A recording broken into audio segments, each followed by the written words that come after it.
എല്ലാവർക്കും ടെസ്റ്റിംഗ് ബഡിയുടെ പുതിയ വീഡിയോയിലേക്ക് സ്വാഗതം. ടെസ്റ്റിംഗ് ബഡി ഇന്ന് കൈകാര്യം ചെയ്യുന്ന ടോപ്പിക്ക് വോളിയം ടെസ്റ്റിംഗ് എന്നുള്ളൊരു ടോപ്പിക്കാണ്. അപ്പോൾ ഇതുവരെ ടെസ്റ്റിംഗ് ബഡി ചാനൽ സബ്സ്ക്രൈബ് ചെയ്യാത്ത ആരെങ്കിലും ഉണ്ടെങ്കിൽ സബ്സ്ക്രൈബ് ചെയ്യണം, എന്നാലും പുതിയ വീഡിയോകൾ നമുക്ക് കാണാൻ സാധിക്കുകയുള്ളൂ. പിന്നീട് വീഡിയോ കണ്ടതിന് ശേഷം ലൈക്കും കമൻറ്റും ചെയ്യണം. പിന്നെ നമ്മൾ ഇന്ന് കൈകാര്യം ചെയ്യുന്ന വോളിയം ടെസ്റ്റിംഗ് എന്ന ടോപ്പിക്ക് സോഫ്റ്റ്വെയർ ടെസ്റ്റിങ്ങിലുള്ള മെയിനിലുള്ള കാറ്റഗറീസ് ആണ് functional testing, non functional testing.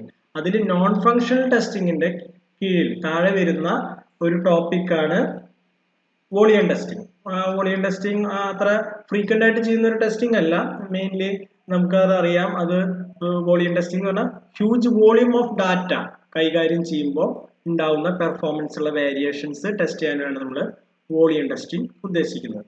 നമ്മളിപ്പോൾ വോളിയം ടെസ്റ്റിംഗ് എന്ന് പറയുമ്പോൾ huge volume of data input ആയിട്ട് നമ്മുടെ സിസ്റ്റം, നമ്മുടെ ആപ്ലിക്കേഷനിലേക്ക്, ഏതൊരു ആപ്ലിക്കേഷൻ ആയിരിക്കും അതിൽ ഹ്യൂജ് വോളിയം ഓഫ് ഡാറ്റ കൈകാര്യം ഡീൽ ചെയ്യുമ്പോൾ ഉണ്ടാകുന്ന പെർഫോമൻസ് വേരിയേഷൻസ്, റെസ്പോൺസ്, ഫങ്ഷനാലിറ്റീസ് എന്നിവയിലുണ്ടാകുന്ന മാറ്റങ്ങൾ നമ്മൾ ടെസ്റ്റ് ചെയ്യുന്നതാണ് വോളിയം ടെസ്റ്റിംഗ്. നമ്മളിതിനെ വേറൊരു പേര് പറയുന്നത് എന്താണെന്ന് വെച്ചാൽ ഫ്ലഡ് ടെസ്റ്റിംഗും പറയാറുണ്ട്. ഓക്കെ, അപ്പോൾ നമ്മൾ വോളിയം ടെസ്റ്റിംഗ് എന്ന് പറയുമ്പോൾ അതിന്റെ ഡെഫിനിഷൻ വരുന്നത് എന്താണ്? Volume testing is a type of performance testing. ഒരു തരം പെർഫോമൻസ് ടെസ്റ്റിംഗ് ആണ്, അതായത് നോൺ ഫങ്ഷണൽ ടെസ്റ്റിംഗ് ആണ്. That helps in checking the performance of application. ആപ്ലിക്കേഷന്റെ പെർഫോം ചെക്ക് ചെയ്യുന്നു എപ്പോ? When subject to large volume of data.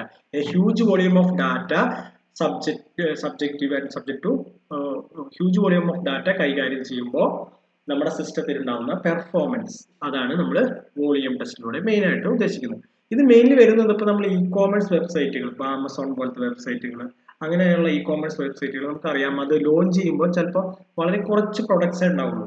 അപ്പോൾ ഓരോ പ്രൊഡക്ട്സ് അത് ചിലപ്പോൾ 1 വർഷം 2 വർഷം കഴിയുമ്പോൾ ആദ്യം ഉണ്ടായിരുന്ന പ്രൊഡക്ട്സിന്റെ 10 ഇരട്ടിയോ 100 ഇരട്ടിയോ പ്രൊഡക്ട്സ് ആയിട്ട് മാറും.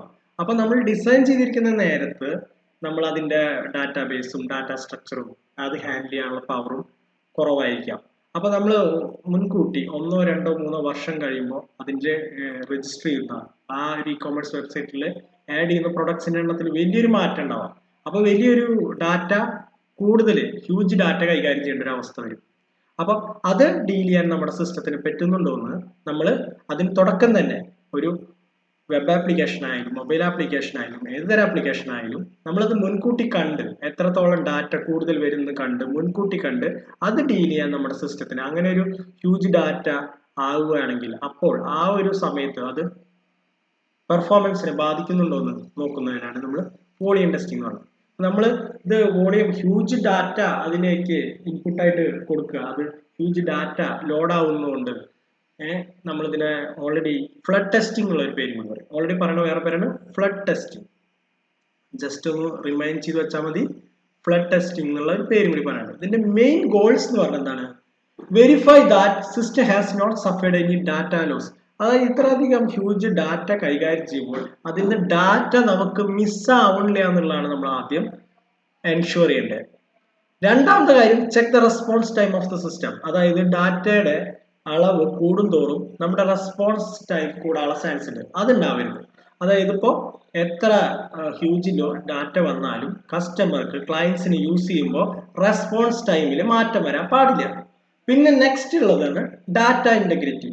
ഡാറ്റ നമ്മൾ കൃത്യമായി നമ്മൾ ഉദ്ദേശിച്ച ഡാറ്റ തന്നെയായിരിക്കണം റിട്രീവ് ചെയ്യണതും സ്റ്റോർ ആവണം, അതിലൊരു മിസ്സിങ് പാടില്ല.